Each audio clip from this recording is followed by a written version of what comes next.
Boa tarde, sejam bem-vindos. Apresentamos uma vez mais um episódio número 11 do podcast A Guerra dos Mundos, do jornal The Blind Spot. Pedro Coutinho Graça e eu juntamos uma vez mais, desta vez com um novo convidado, Wellington Calazans, já bem conhecido do público português, brasileiro, a nível mundial. Wellington Calazans é um jornalista brasileiro, nascido em Bahia, especialista em comunicação integrada e consultor em comunicação. É também comentador de geopolítica e é também analista de política internacional na televisão pública de Angola. Consultor de estratégia política de partidos e de alguns políticos no continente africano, é membro ainda da Foreign Press Association na Suécia. Tem um extenso currículo. Ficamos por aqui e Pedro, quer começar? Obrigado, Wellington, por estar connosco. Prazer todo meu. Muito obrigado, Mónica. Bem-vindo, Wellington, muito gosto. Eu tenho uma pergunta de atualidade que gostava de lhe colocar. Está em curso desde algum tempo, aliás, há mais de 1000 dias, uma invasão de um país por outro, vamos dizer assim, da Ucrânia pela Rússia, ou na versão russa, uma operação militar especial desencadeada no território ucraniano. E uma das razões que levou a Rússia a desencadear essa operação foi o alegado combate ao nazismo, ou seja, nomeadamente invocando a questão do batalhão Azov, que opera na Ucrânia, mas também baseando-se, nomeadamente, numa resolução votada apenas contra pela Ucrânia e pelos Estados Unidos, em que se defendeu o combate. E, portanto, eu gostava de tentar perceber da sua parte como é que vê esta situação, que é uma situação que preocupa hoje em dia milhões de pessoas em todo o mundo, e o que é que lhe parece que será o desenvolvimento a curto e médio prazo desta questão.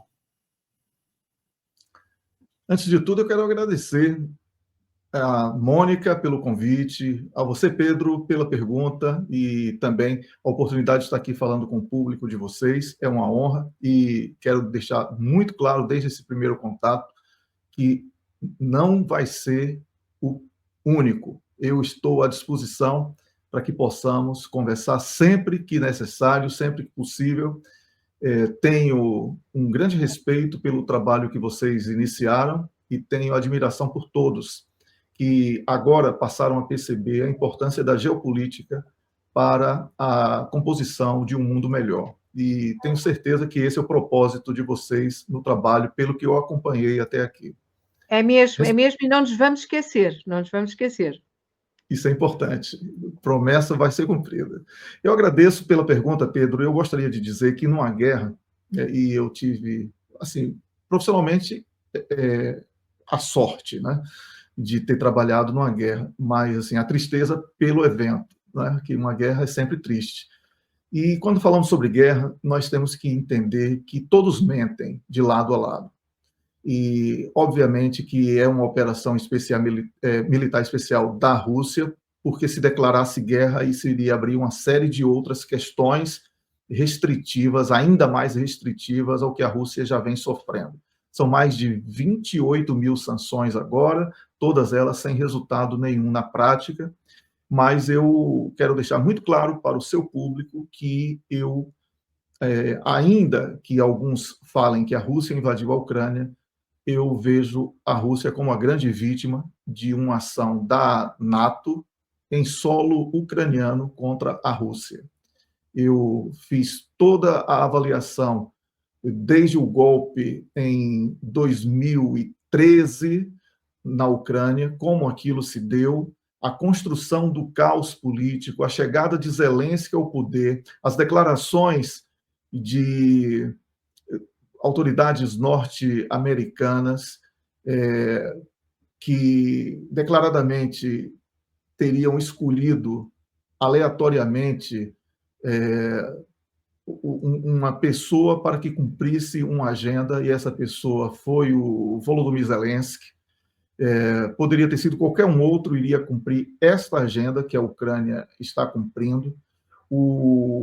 a frase que para mim deveria ser eternizada numa moldura até o último ucraniano, que foi proferida por Joe Biden um dia antes do início da operação especial militar da Rússia, ela diz com todas as letras o que está acontecendo com a Ucrânia.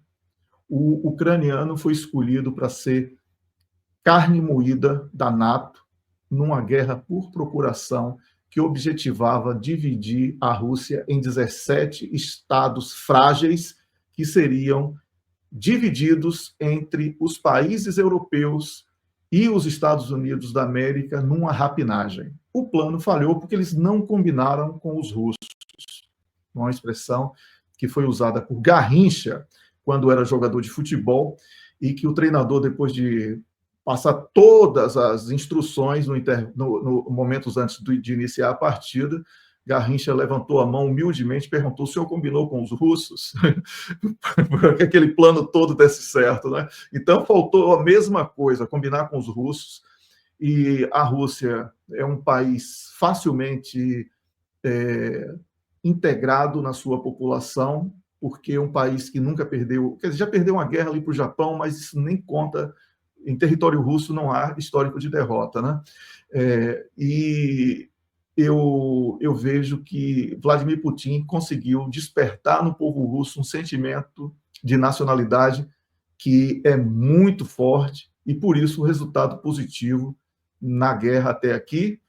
E também a Rússia soube trabalhar de maneira muito discreta com a queda da antiga União Soviética para a formação de uma potência militar silenciosa, que hoje possui armas que são desconhecidas pela própria NATO e que certamente estão fazendo a diferença no campo de batalha. Eu vejo a Rússia como vítima, mas uma vítima que é forte e que está sabendo reagir dentro de uma estratégia de profilaxia para o futuro, que é conquistar o máximo possível do território ucraniano para evitar novas surpresas como esta que estamos testemunhando há praticamente 3 anos.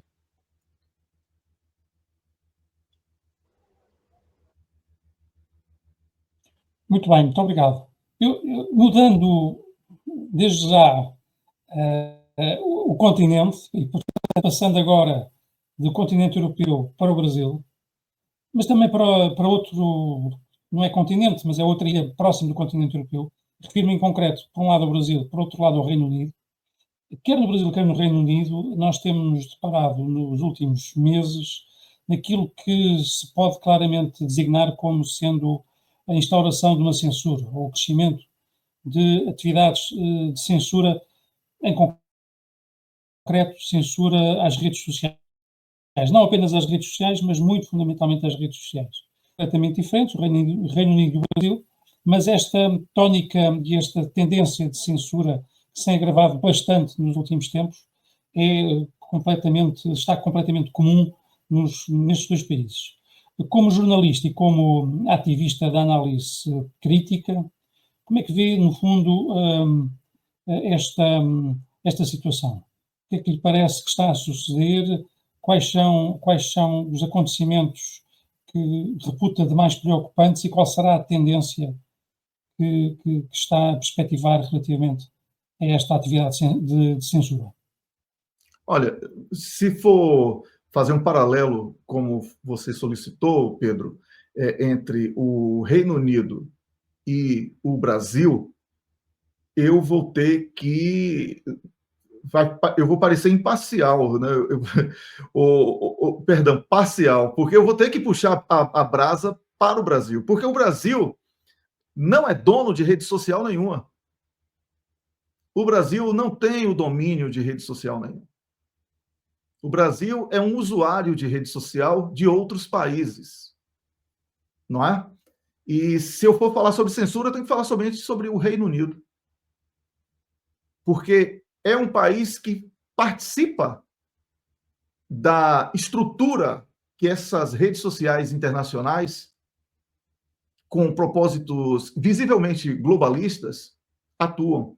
E ela exerce a censura porque a rede social que ela criou juntamente com os Estados Unidos e outros países europeus passou a ser uma arma contra ela mesma. Então, o Reino Unido é vítima da própria criação, não é?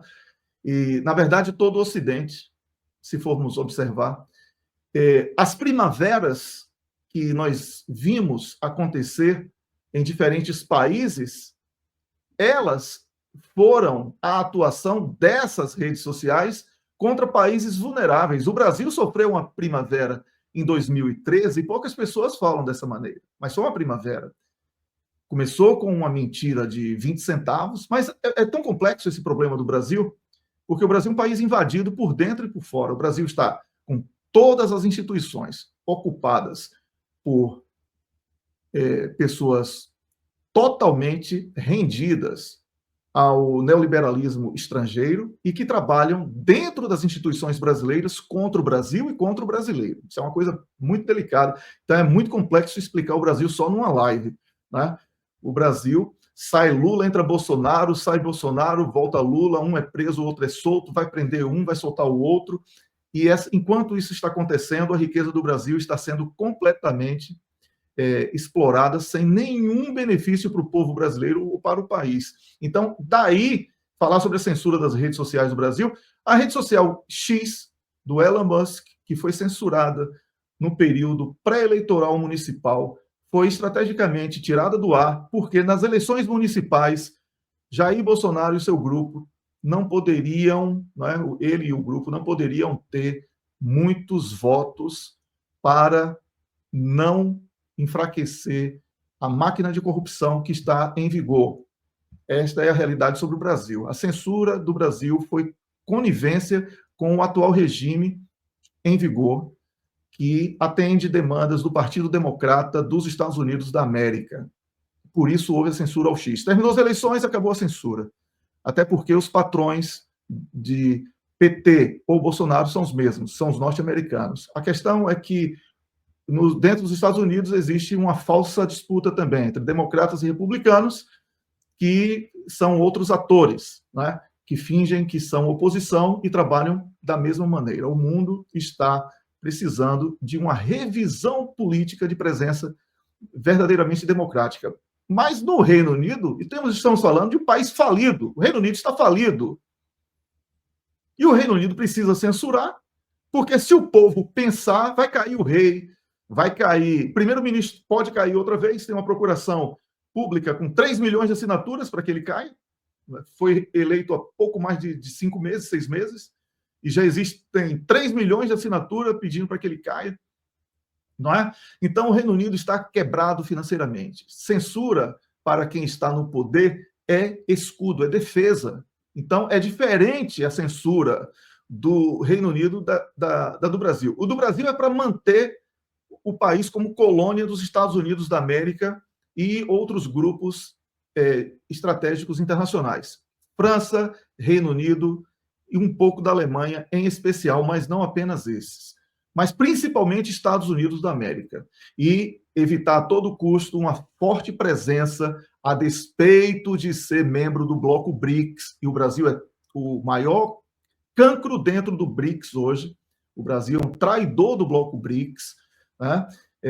O Brasil trabalha sob o comando dos Estados Unidos para impedir a força total da China e da Rússia na América Latina. Essa é uma outra realidade. Por isso que existe também uma censura dentro do Brasil, aí através de uma justiça completamente corrupta, que é do Brasil, e uma classe política que finge que é oposição em situação, num revezamento de hipocrisia, sempre trabalhando em prol de manter a elite norte-americana e de outros investidores estrangeiros e atender demandas geopolíticas dos Estados Unidos e da Europa na América Latina a partir de uma aparente democracia que não existe. Então, falar sobre censura apenas como jornalismo e isolar isso da geopolítica hoje é impossível.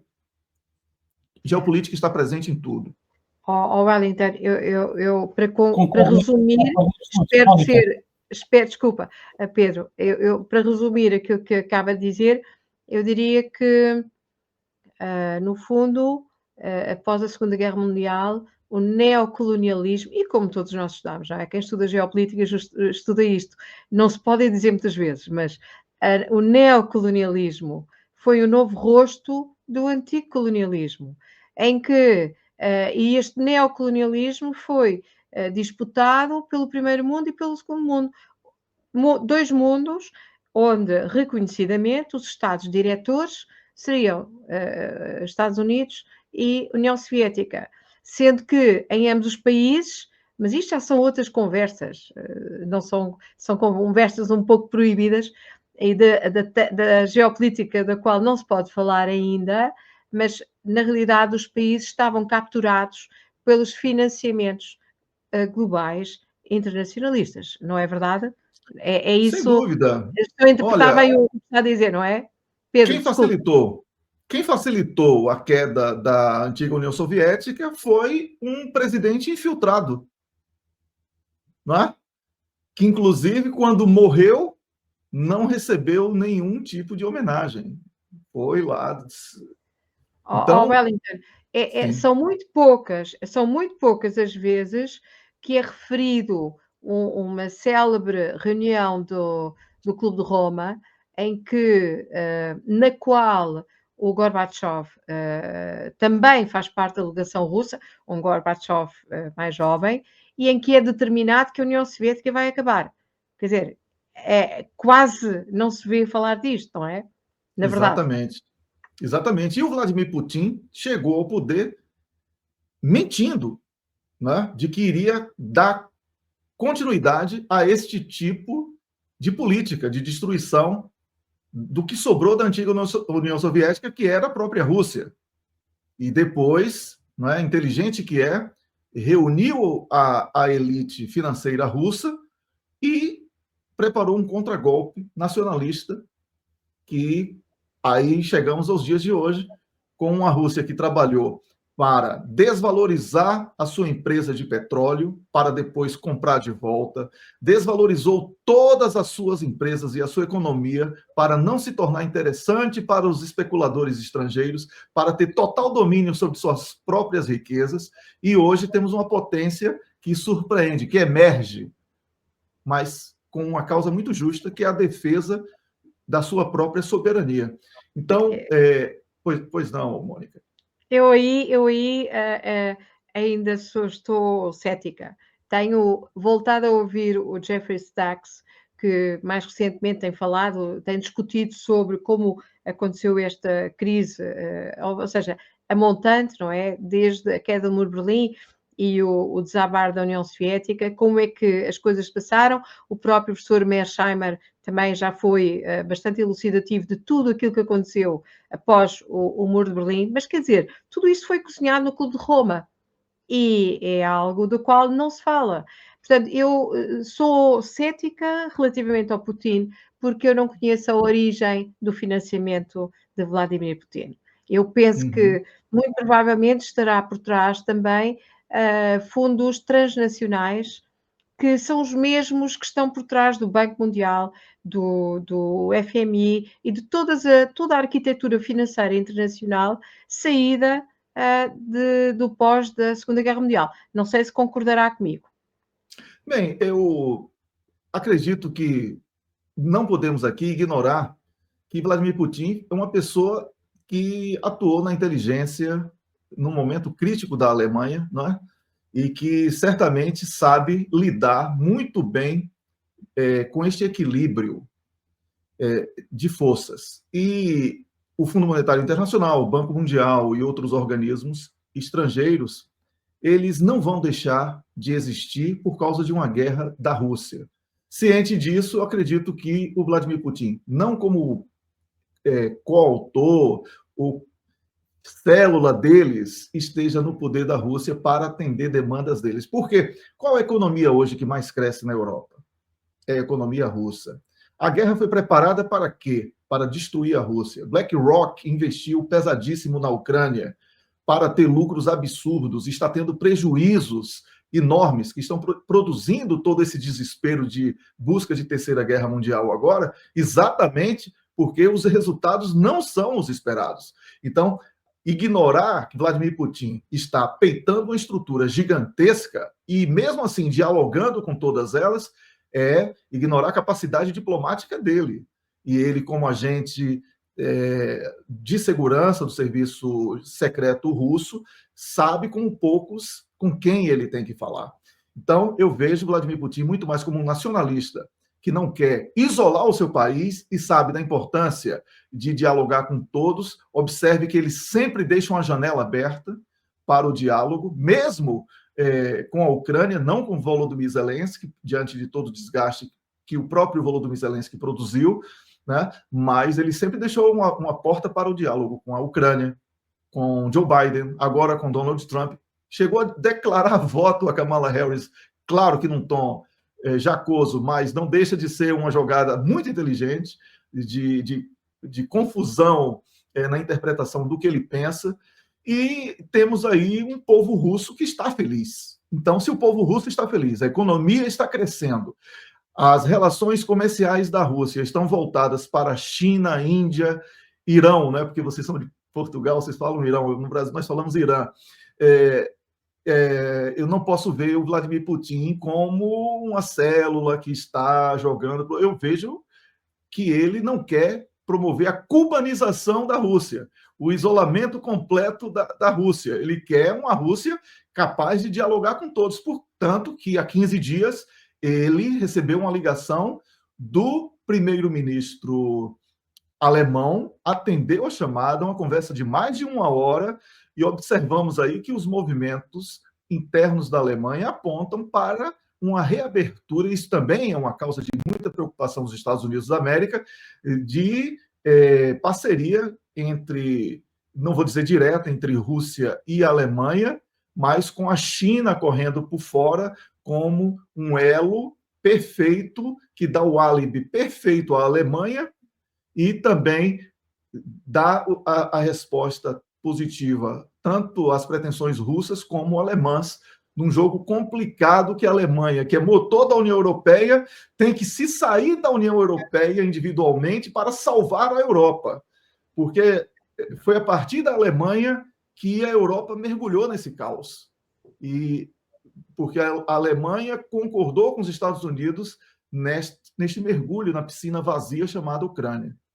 Por isso eu acho que Vladimir Putin é apenas uma pessoa com muita capacidade diplomática. É verdade, mas eu tenho aqui já agora outra questão, Pedro, se me permite, mas não vê na Rússia, no projeto russo e chinês, individualmente, per se ou nos BRIC, uma tentativa de criar, de refazer o imperialismo transnacional, até porque a moção de matriz marxista, portanto, leninista, não é?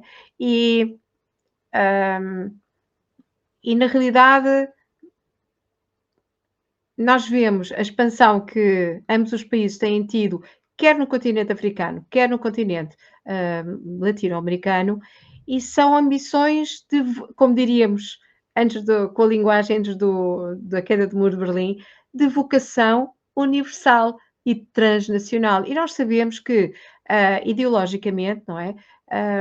O marxismo tem justamente uma escatologia universal.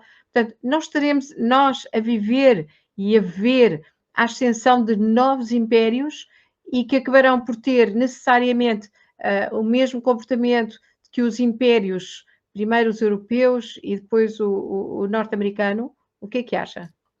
Olha, eu não gosto de algumas expressões, eu peço até licença para explicá-las aí, um pouco sobre por que eu não gosto. Primeiro, a China é comunista dentro da China. Eu acho que a China é mais capitalista hoje do que os Estados Unidos da América. Assim, pelo que eu vejo, pelo que eu entendo de relações capitalistas, a China é mais capitalista do que os Estados Unidos. Ao ponto da China usar o dólar norte-americano hoje sem precisar de permissão dos Estados Unidos na Arábia Saudita através de títulos da dívida pública. Então, isso é o capitalismo na sua essência. A liberalização total do dinheiro do outro. Né? A China está... Então, eu não vejo a China como um país comunista fora da China. Dentro da China, se ela não fosse comunista, ela já teria acabado. Então, ela precisa do comunismo, porque com aquela população, ela precisa de A Índia consegue esse equilíbrio através de religiões diversas, deuses diversos. Então, as pessoas estão dispersas nas suas bolhas. Mas a China é muito mais integrada do que a Índia. E ela precisa do comunismo para dar uma sensação de igualdade entre todos os cidadãos e de disciplina. A semana passada, um banqueiro chinês, mais um, foi condenado à morte. Então, é muito comum um banqueiro ser condenado à morte. Aí nós falamos, mas, poxa, um país que condena à morte, isso é uma ditadura, mas todos os dias morrem quantos mil norte-americanos drogados nas ruas dos Estados Unidos da América. Isso é condenar à morte por abandono. É outra outra perspectiva de discutir o que é liberdade, o que é democracia, o que é ditadura. E eu prefiro trazer dessa maneira, porque cada país tem a sua característica. E eu não gosto também, e aí a segunda coisa que eu não gosto, é de dizer sobre marxismo-leninismo. Eu não gosto, sabe por quê? Porque são conceitos teóricos jamais aplicados sequer dentro da própria antiga União Soviética. Porque aquilo tudo foi visto como um devaneio, e hoje é tratado como devaneio. Putin é um homem de direita, ele não é sequer um homem de centro na política, ele é de direita, só que ele é nacionalista, e o nacionalismo, lamentavelmente, está tendo que ser visto como algo de direita, porque a esquerda abandonou as bandeiras do trabalho, dos salários, do bem-estar social, para abraçar uma causa neoliberal chamada identitarismo, que é a tal da cultura woke, que reduz o debate a opções sexuais, cor de pele, nacionalidade e outro conjunto de banalidades que só dispersam o debate sobre o que realmente importa. Então, a esquerda morreu, a direita é mal interpretada, mas é uma porcaria, porque ficou neoliberal. E o que sobrou foi foi o nacionalismo, porque o nacionalismo ele tenta reconstruir as fronteiras para que, a partir da identidade de países, possa ser reconstruída uma boa relação. O imperialismo ele vai existir sempre. Sabe por quê? Porque tem países que estão vocacionados a receber ordens, lamentavelmente, porque a corrupção reina, a corrupção prevalece e eles preferem sempre estarem sob a tutela de outros países. Eles nunca vão querer o protagonismo.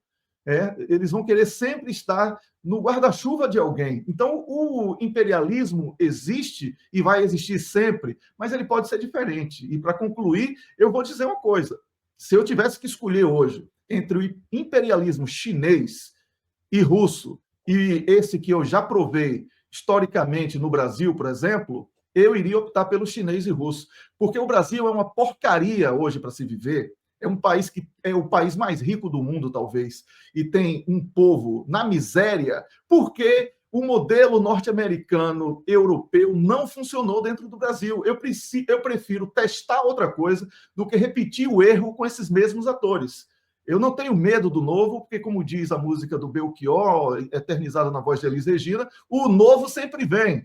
E, como o novo sempre vem, eu tenho que me preparar para o novo. Eu prefiro que China e Rússia assumam protagonismo hoje para testarmos, do que ficar com medo de um comunismo que não existe, com medo de um dragão que não existe, de um urso que não existe, não é? E eu que tenho uma relação quase que carnal com a África, posso dizer aqui com muita tranquilidade, o chinês vai na África, constrói aeroporto, escola, universidade, estradas, etc.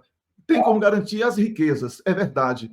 Mas por que a França está sendo expulsa?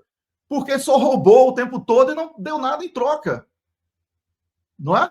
Por que os Estados Unidos estão com dificuldades? Porque só roubou o tempo todo e não deu nada em troca. Foi para lá com um pacote de democracia no bolso, palestras lindas e um conjunto de leis e ordem para atender interesses norte-americanos e não locais.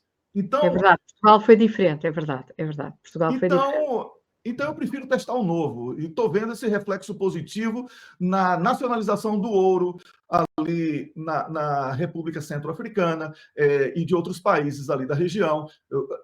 Os diamantes, os minérios, de um modo geral, estão sendo nacionalizados, vão ser lançados no mercado como commodity para o benefício direto dos povos. Eu acho que isso é muito mais interessante do que ver aquele povo lá cavando buracos enormes para pegar o ouro e o diamante do seu país para ganhar um pedaço de pão no final do dia para ter o que comer, e enquanto os aviões dos paladinos da ética e da moral do mundo civilizado, né, saem carregados com estas riquezas. Então, eu acho que está na hora de abandonarmos o modelo que não deu certo, assim como o combate às drogas. Eu acho que já deu, não podemos mais contar com os Estados Unidos no combate às drogas, porque é o país que mais consome drogas no planeta e que está presente nos países que produzem a droga, Colômbia e Equador em especial, porque é trânsito ali o Equador, e nunca conseguiu combater. Por quê? Porque controla, não é? Porque controla. Ele não quer combater, ele quer controlar. Assim como foi com o ópio, e agora perdeu o ópio. Então, assim, os Estados Unidos, como referência positiva para o combate às drogas, não deu certo. O combate ao terrorismo foi revelado agora, graças a essa confusão no Médio Oriente, que Estados Unidos e Israel criaram e apoiaram todos os grupos que eles chamavam de terroristas. Não é? O ISIS nunca atacou Israel, porque é bancado por Israel. Não é? O ISIS sempre atendeu demandas do Mossad. Estados Unidos com outros grupos. Vira e mexe quando algum país ameaça algum interesse norte-americano dentro da Europa, parece uma célula que pega um caminhão e sai matando pessoas, ou pega uma faca e sai matando pessoas. Isso é comum acontecer. E para sempre manter vivo o fantasma do terrorismo, o fantasma do comunismo, o fantasma disso, o fantasma daquilo, eu prefiro dialogar com o fantasma chinês, com o fantasma russo, porque o fantasma norte-americano e o fantasma europeu, eles não me fizeram bem. Eu fui embora do Brasil porque eu percebi que se eu continuasse morando no Brasil, eu iria formar um grupo para matar Fernando Henrique Cardoso. Você imagine que loucura tinha na minha cabeça quando eu era muito jovem ainda. Por quê? Porque eu via... Ninguém sabe, ninguém imagina isso. É verdade, é verdade. Você não tem ideia do que é ter José Serra na política brasileira. Um Lula que diz que vai matar a fome, mas aumenta a taxa de juros. O Brasil tem a maior taxa de juros de cartão de crédito do mundo. E Lula é apresentado como uma pessoa que vai matar a fome e a pobreza. Isso é marketing do neoliberalismo, minha gente. Então, quando eu falei sobre Fernando Henrique Cardoso, eu estou falando muito sério, porque pessoas, antigos colegas da faculdade, quando eu vi alguns colegas praticando o ato extremo contra a própria vida, que eu não vou falar aqui para não perdermos nos algoritmos, não é? Sim, claro. Criou uma revolta interna. Eu não podia acreditar que aquelas pessoas tão inteligentes estavam atingindo aquele nível de desespero. Não é que eu estivesse em desespero, eu fiquei em desespero para não me transformar no monstro que eu sei que eu posso ser. Então, eu preferi conhecer outra realidade, fui trabalhar na Guerra de Angola, né? Hoje eu vivo na Suécia há 18 anos, enfim, tem uma outra vida e consegui abandonar, mas foi uma política neoliberal que me expulsou do Brasil, para que eu não me transformasse num monstro. Mas imagine uma pessoa que não tem condição de fazer isso. Imagine uma pessoa que nunca teve a oportunidade do primeiro emprego. E é essa realidade, lamentavelmente, que predomina nos países que são explorados por Estados Unidos e pelo que eu chamo de Ocidente civilizado, sempre entre aspas nos meus textos, porque não são nem Ocidente e nem civilizados. Não é?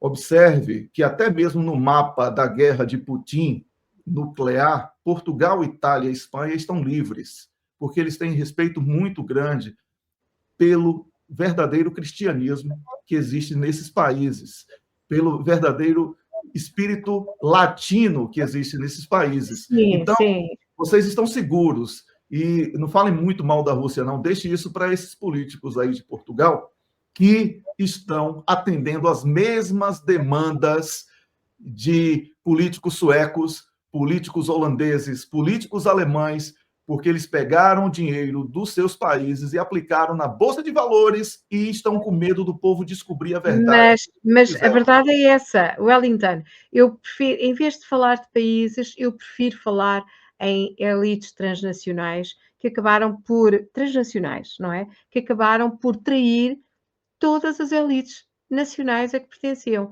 E eu agora calmo e passo a palavra ao Pedro. Já falei demais. Eu Não peço falou perdão nada ao mais, Pedro aí, nem o porque Wellington, talvez eu tenha nem estendido mais. muito. Não, de todo. Não, fez muito bem. Um baiano que é um especialista em África, mas que, curiosamente, como bem disse, vive na Suécia. Isto pode parecer muito estranho, não é? No fundo, 3 Não foi por continentes, causa do América do clima, não foi Sul, por causa do África e clima. Europa, Norte da Europa, na sua experiência. Não foi de certeza, não foi de certeza, a não ser que não goste do calor, coisa que também não tenho a certeza que seja o caso. Até porque Não senão também é. não teria estado em Angola, não é? Mas enfim, conte-nos um pouco da sua experiência em África, por favor, se quiser, e nomeadamente também como é que perspectiva do ponto de vista geopolítico a crescente presença de 2 atores que referiu, a Rússia por um lado, a República Popular da China por outro. A República Popular da China é essa que até se substituiu, diria que quase que totalmente, nos poucos países africanos que no passado ainda tinham o apoio de Taiwan, da Formosa, como é o caso, por exemplo, de São Tomé e Príncipe, e que depois também vieram a sucumbir e a deixar de manter relações diplomáticas com Taiwan e passaram-se definitivamente, digamos assim, para as mãos de Pequim, da República Popular da China. Mas qual é a sua experiência da África? Em que medida é que esse seu conhecimento de África contribuiu para uma melhor perspectiva da geopolítica internacional, na sua perspectiva? Olha, primeiro que eu tenho um respeito enorme pelos países africanos, né? Eu tive a grande satisfação profissional de viver 6 anos e meio em Angola. Tudo bem que os 2 primeiros anos e meses foram num contexto adverso de guerra ainda pesada na época, e eu fui com a nobre missão de ser consultor do Ministério da Comunicação Social para a promoção da paz e reconciliação nacional. Então, meu trabalho era muito nobre. Eu falava sobre coisas boas. Minhas estratégias eram todas convergentes para a promoção da paz, reconciliação, e eu acredito que dei o meu contributo, tanto que continuo, né, desde que fui para lá, continuo até hoje com a ligação assim umbilical com Angola. Eu me considero hoje muito mais angolano do que brasileiro, para que as pessoas tenham a perspectiva assim de comparação, né? E eu vejo que Angola, se eu tivesse que ir embora por causa de uma guerra que pode acontecer, e certamente irá, não sei se na proporção que estão dizendo, mas vai acontecer alguma guerra grave, lamentavelmente, na Europa, de novo, vai, não é? Isso está desenhado. Eu não iria voltar para o Brasil, eu iria voltar para Angola, por uma questão de total identificação com o modo de vida e o pensamento muito mais rico e produtivo do angolano comum, não apenas da elite que eu converso, dos jornalistas que eu converso, mas o povo. O meu motorista, ele sabia mais de geopolítica do que qualquer jornalista brasileiro que eu conversava. Então, o meu motorista angolano na época, né? Sem falar que ele já tinha conhecido 15 países e falava dos países na época que ele tinha conhecido com detalhes que poucos jornalistas sabiam fazer. Então, esse tipo de situação fez com que a geopolítica brotasse em mim e eu passei, através também de acessos a relatórios muito delicados, alguns confidenciais, que eu ia vendo a realidade entre o que era difundido na mídia e a realidade que estava no papel ali, aquela coisa crua, com imagens, com fotos na época, né? Que hoje em dia temos muito mais recursos. E tudo aquilo fez com que eu despertasse o meu interesse. Então, fui ampliando o meu leque de relacionamento com outros países africanos também, e principalmente os de língua portuguesa, porque isso facilita muito no trabalho. Né? Tive o prazer de trabalhar como consultor do PAIGC, que na Guiné-Bissau é o partido que eu tenho muita simpatia, especialmente com o Domingos Simões Pereira, uma pessoa super séria, uma pessoa assim que eu conheci dentro da casa, eu jantava com ele todos os dias, tá? Então, assim, que eu estava lá. Então, uma pessoa que me chama de meu irmão, então eu tenho um respeito enorme, criei uma amizade também muito grande com ele, e Domingos Simões Pereira é uma pessoa que eu até falava que eu considerava ele um pouco sonhador, porque ele falava sobre democracia na Guiné-Bissau, quando chegasse o poder, vamos tentar, porque o princípio democrático e tudo. Eu digo, Domingos, eu chamava ele de DSP, né, que era a gíria que foi colocada para objetivos eleitorais, de DSP. Eu acho que você tem que ser mão firme aí, bater na mesa, pegar os traidores, os traficantes, botar ele, não, todos somos irmãos, não sei, aquela conversa, sempre levava golpe. Não, foram 3 eleições, ganhamos as três foram golpes seguidos. Mas eu cumpri o meu papel profissional e mantenho excelente relacionamento com o pessoal que está ligado ao PAIGC, não só do partido, como fora do partido, em outros partidos associados. E São Tomé e Príncipe, que foi mencionado, o MLSTP, eu já fiz muito trabalho para eles, e acho que a decisão do atual presidente, que eu não tenho a menor simpatia pelo Patrício Trovoada, mas a decisão de se aproximar mais da Rússia foi acertada, porque e da China, né? Porque Taiwan é uma ferramenta de guerra para, no futuro, o tapete dos africanos fosse puxado sem que a responsabilidade fosse atribuída a quem realmente banca Taiwan por trás, que são os países membros da NATO. Então, eu acho que ele teve essa percepção muito oportuna e afastou o país desta armadilha, e outros países estão seguindo o mesmo ritmo, porque isso não é informação que só eu detenho, não é? São informações que todos os países conseguem intercambiar, vamos falar assim, entre eles, e certamente essa visão menos agressiva contra a China no continente africano e contra a Rússia decorre dos fracassos do que essas parcerias artificiais também foram criadas no continente africano, com países que nada mais eram do que, uma expressão popular brasileira, laranjas assim, dos verdadeiros objetivos que estavam escondidos nas bandeiras norte-americanas e europeias. E eu peço, inclusive, a vocês que compreendam que eu não falo sobre o povo europeu. Quando eu falo sobre a Europa, eu falo sobre a classe política dominante. Eu discordo, Mônica, e é bom discordar de você, porque você que me convidou, e isso demonstra a sua grandeza de permitir que eu discorde de você. Essa expressão que você usa sobre elites... Repita aí, Mônica, por favor. Transnacionais. Transnacionais, vamos lá. Eu acho esse um conceito super vago também, sabe? Eu não, sabe por quê? Porque eu vejo que existem pouquíssimas pessoas com muito dinheiro, que nunca ninguém sabe praticamente quem são elas, e que corrompem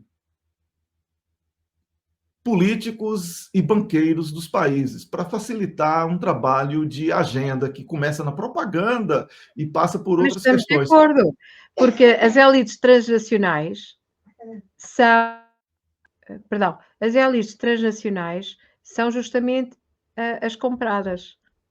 Não são quem tem o dinheiro, porque esse está sempre por detrás da cortina, não é? Mas, então vamos mudar o nome, para não penalizar. Sabe por quê? Porque tem gente da elite de Portugal que quer o melhor para Portugal, mas não é permitido mais que ele atue, entendeu? Existiam empresas portuguesas que iam com excelentes propósitos para o continente africano, mas que eram forçadas a fazer o pior possível, inclusive colaborando com células de corrupção, para que lá na frente elas fossem as penalizadas.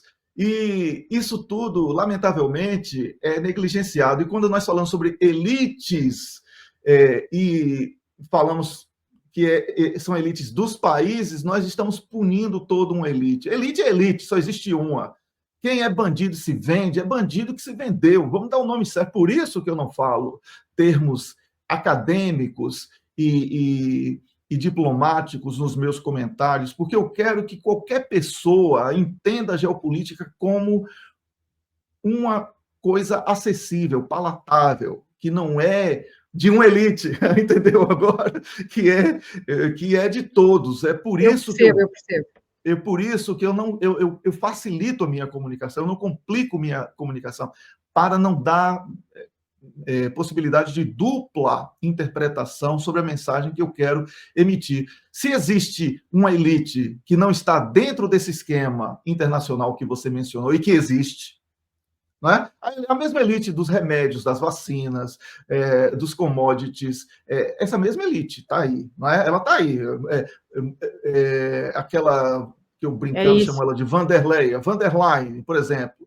A mulher não recebe um voto, nunca foi eleita nada, sempre está no poder, atendendo demandas contra o povo europeu, não é? E em favor de uma elite que ninguém vê, mas é ela que aparece como elite. Ela não é elite, ela é uma corrupta, notadamente corrupta, inclusive tem vastas provas sobre o envolvimento dela com corrupção, e que está aí no poder o tempo todo. Então, ela é uma corrupta que está com poder, ela não é nada de elite, ela é uma pessoa com marketing, não é?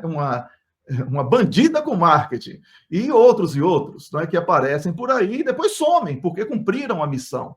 E eu acho que nós precisamos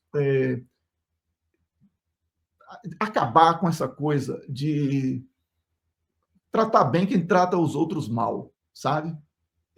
Por exemplo, agora todos estão criando a coragem de chamar Benjamin Netanyahu de genocida.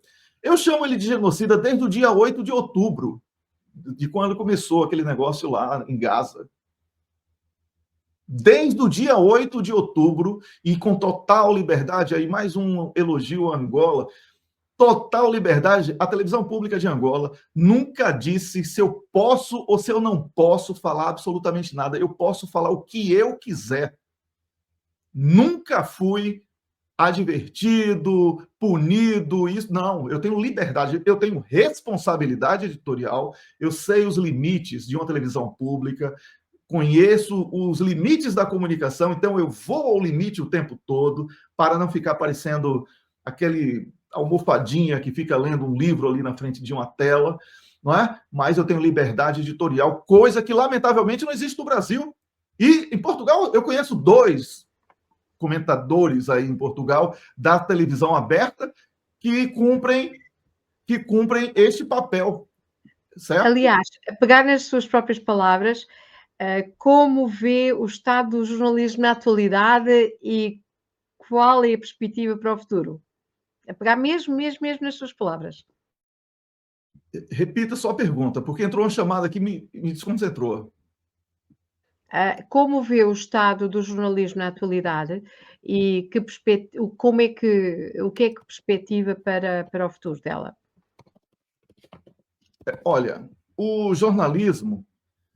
eu vejo o jornalismo como uma profissão que está sendo desafiada pelas novas condições que foram postas pelas tecnologias da informação. Porque o jornalismo de palestrante acabou, não é? Acabou aquele jornalismo que a família ficava reunida em frente à televisão esperando o dono da verdade aparecer e dizer como é que está o mundo, como é que está o bairro dele até, não é?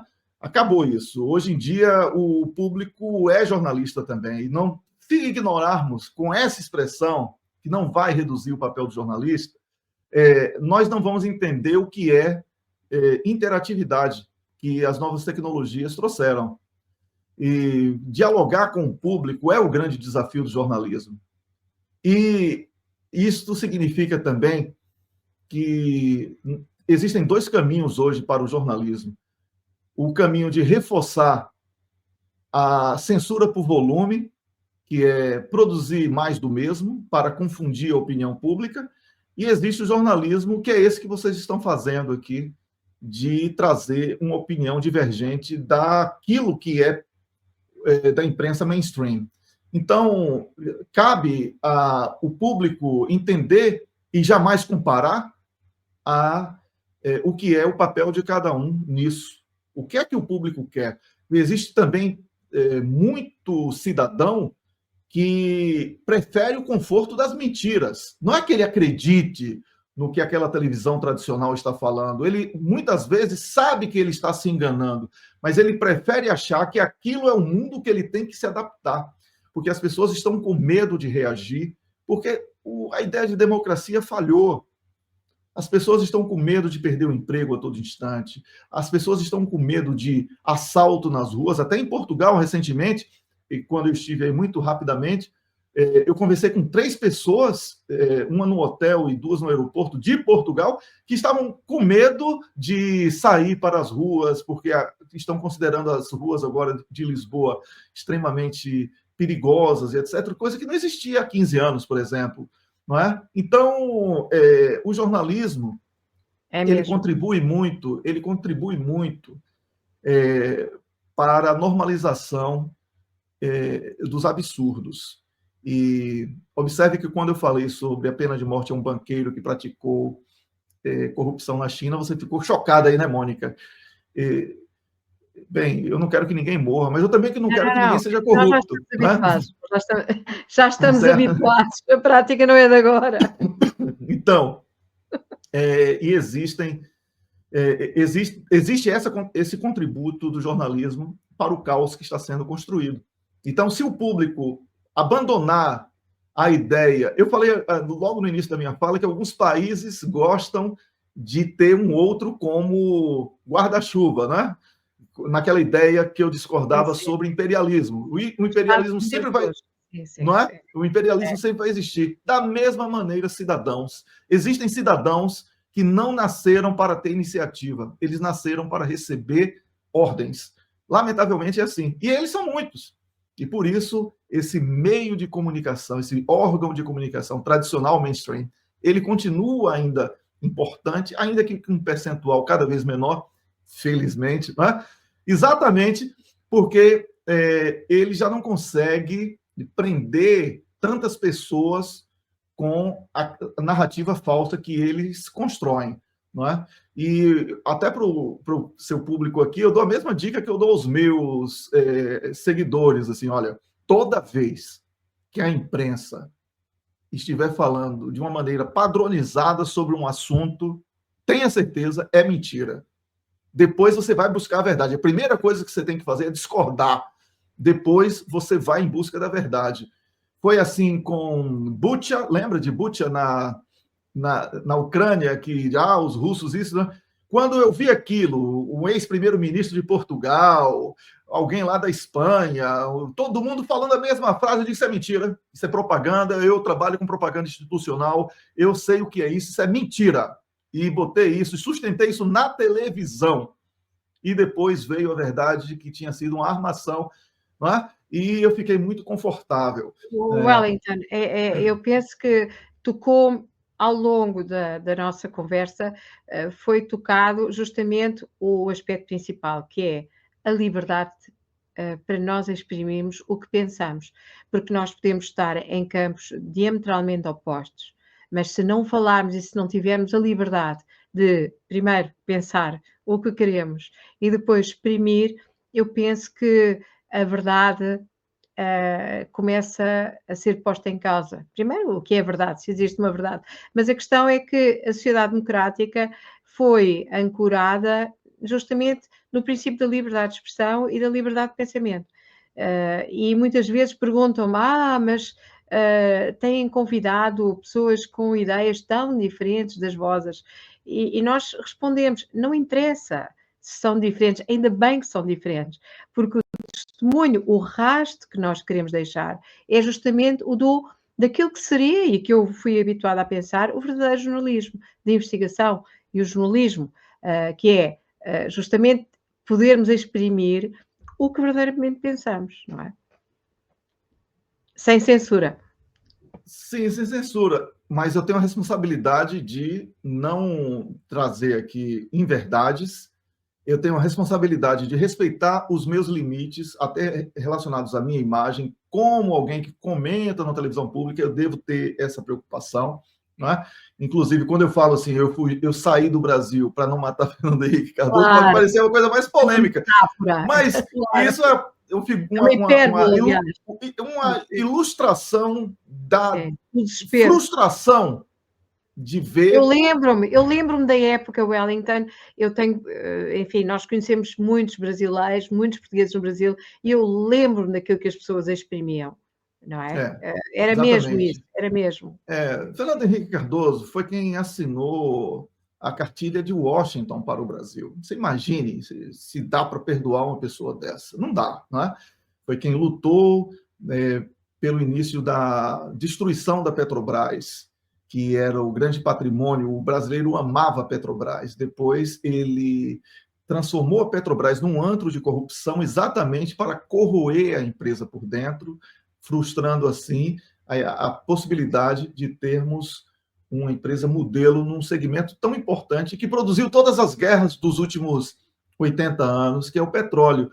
Né? E é que essa agenda verde aí tenta dizer que é só mal, que só não presta, mas o petróleo vai continuar por 100 anos aí como uma grande fonte de energia, eu não tenho dúvida disso. Eu defendo a transição energética responsável. Eu não quero que o lítio, que todo mundo com carro bonitão da Tesla ou da BYD nas ruas dos grandes centros urbanos fiquem dizendo que são verdes e defensores de um meio ambiente, de um ambiente limpo, etc., ignorando que aquela bateria de lítio foi produzida com a exploração de mão de obra, com a produção de uma série de catástrofes do próprio ambiente e degradação humana de quem trabalha naquelas condições completamente escravas. Né? Então, existem, para mim, outros valores que, por exemplo, um petroleiro ele é bem remunerado, um profissionalmente, foi redundante, mas é isso, tecnicamente capacitado para o exercício da profissão. Então, eu queria isso para todas as fontes de energia, e não essa transição com preconceito, com a discriminação, e que o verde é lindo, que o vento isso, que o vento aquilo. Até o peido da vaca está sendo condenado, meu Deus do céu. Então, quer dizer que eu não vou comer mais carne porque a vaca peida, e o que já está provado também que é mentira. Então, essas loucuras que aparecem, eu não mergulho nessas loucuras, eu não caio em modismo, e eu preciso mesmo discordar de determinadas modas que surgem e que recuam, que são testadas, aí não dão certo.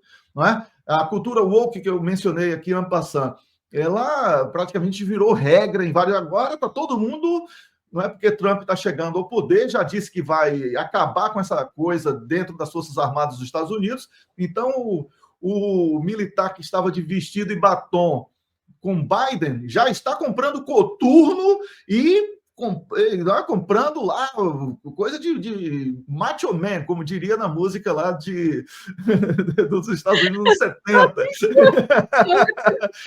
Exatamente. Wellington, a conversa vai muito boa, gostávamos muito de aqui estar consigo, mas infelizmente o tempo passou e estamos mesmo a aproximar-nos da hora de emissão. E, portanto, temos mesmo de ficar por aqui. Podíamos estar aqui mais 2 ou 3 horas e estaríamos aqui com muito gosto. Mas, infelizmente, não é possível. Eu que agradeço. Temos de agradecer a sua presença. Foi muito interessante. Gostamos muito de conversar consigo. Foi um grande enriquecimento para o programa. E passo a palavra à Mónica. Wellington, eu faço das palavras do Pedro as minhas. Foi um prazer. Foi a primeira de outras oportunidades que vamos ter seguramente nos próximos tempos. Muito obrigada por esta colaboração. Eu que agradeço a todos do grupo de vocês aí, todos simpáticos, diga-se de passagem. Foi um prazer, estarei aqui à disposição sempre, combinando com um pouquinho de antecedência, como fizemos desta vez. Estarei sempre disponível. Uma honra poder falar com vocês. Agradeço o respeito. Sei que em alguns momentos eu pareço um pouco exagerado, mas é o meu estilo. Aqui eu não estou sendo uma pessoa da televisão. Parece, não. Aqui quem está falando é o Wellington, não é ninguém da televisão ou do rádio, ou consultor. Exatamente. Aqui é uma pessoa que foi convidada para dar opinião, então é o cidadão não é? Nem é sueco, né? Eu tenho cidadania sueca, mas não é cidadão sueco, mas uma mistura de brasileiro com angolano e passando muito por Portugal também, porque eu gosto muito. Então, toda vez que eu vou para Angola, para o Brasil, eu vou sempre para Portugal para ficar uns dias em Lisboa, umas horas pelo menos, que eu gosto muito de Portugal, especialmente de Lisboa e Porto, que são os lugares que eu mais frequento. E eu quero agradecer mais uma vez e me colocar à disposição. Espero que eu tenha, de alguma maneira, ao público, você que está me assistindo, atendido a expectativa. E desculpe se eu, em algum momento, pareci exagerado. Nada, completa. Atingimos o nosso objetivo. Muito obrigada uma vez mais. Obrigado. Boa tarde. Um grande abraço. Boa tarde. Até.